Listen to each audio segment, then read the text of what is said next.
নমস্কার বন্ধুরা, আর জি কুকিং চ্যানেলে আপনাদের সবাইকে স্বাগত। আজকে নিয়ে হাজির হয়ে গেলাম রুই মাছের একটা দুর্দান্ত রেসিপি নিয়ে।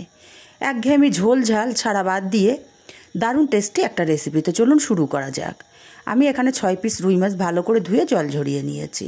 এখন হাফ চামচ হলুদ, হাফ চামচ লবণ আর হাফ চামচের কম দেব ঝাল লঙ্কার গুঁড়ো, হাফ চামচ দিয়ে দেব সাদা তেল। এতে করে মশলাটা মাছের গায়ে ভালো মতো কোট হয়ে যাবে।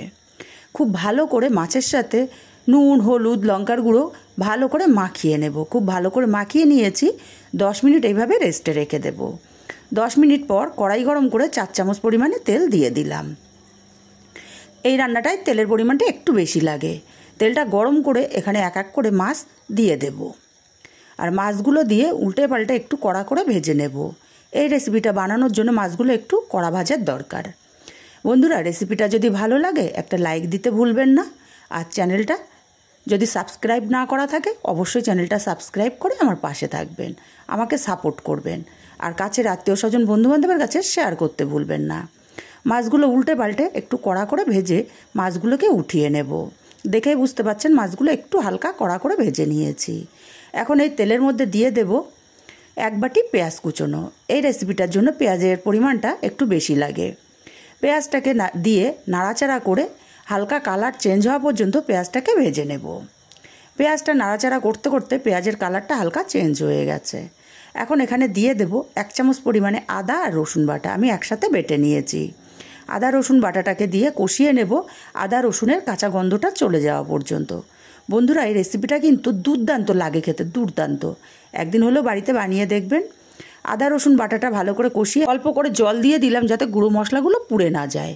হাফ চামচ লঙ্কার গুঁড়ো, হাফ চামচ হলুদ গুঁড়ো, হাফ চামচ ধনে গুঁড়ো, হাফ চামচ জিরের গুঁড়ো, গুঁড়ো মশলাগুলোকে দিয়ে ভালো করে কষিয়ে নেব।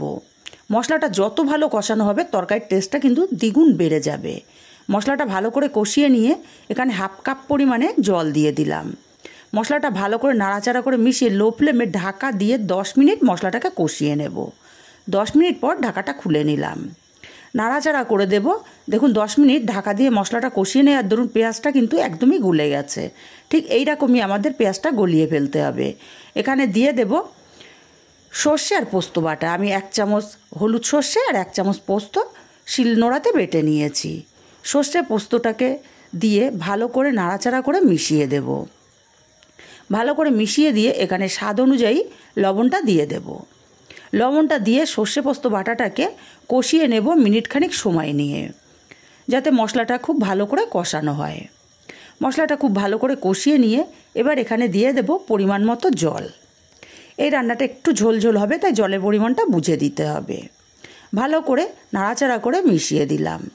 এখন ঢাকা দিয়ে ঝোলটাকে 5 মিনিট ফুটিয়ে নেব। 5 মিনিট পর ফিরে এলাম। ঢাকাটা খুলে নেব আর ভেজে রাখা মাছগুলো এক এক করে এখানে দিয়ে দেব। মাছগুলোকে দিয়ে এখানে দিয়ে দেব 2টো কাঁচা লঙ্কা। ভালো করে নাড়াচাড়া করে দেব মাছগুলোকে আর ঢাকা দিয়ে রান্না করব 7 মিনিট। 7 মিনিট পর ঢাকাটা খুলে নিলাম। একটু নাড়াচাড়া করে দেব। দেখুন তরকারিটা আমার পারফেক্টভাবে হয়ে এসছে। এবার ওপর থেকে দিয়ে দেব কিছুটা ধনেপাতা কুচি। ধনেপাতা কুচিটাকে দিয়ে ভালো করে নাড়াচাড়া করে মিশিয়ে দেব। আপনারা চাইলে ধনেপাতার পরিবর্তে কাঁচা সর্ষের তেলটাও ব্যবহার করতে পারেন। গ্যাসটাকে অফ করে দিয়ে ঢাকা দিয়ে 5 মিনিট স্ট্যান্ডিং টাইমে রেখে দেব। আর 5 মিনিট পর তৈরি হয়ে গেল আমার দারুণ স্বাদের রুই মাছের রেসিপি। রেসিপিটা কেমন লাগলো কমেন্ট করে জানাতে ভুলবেন না।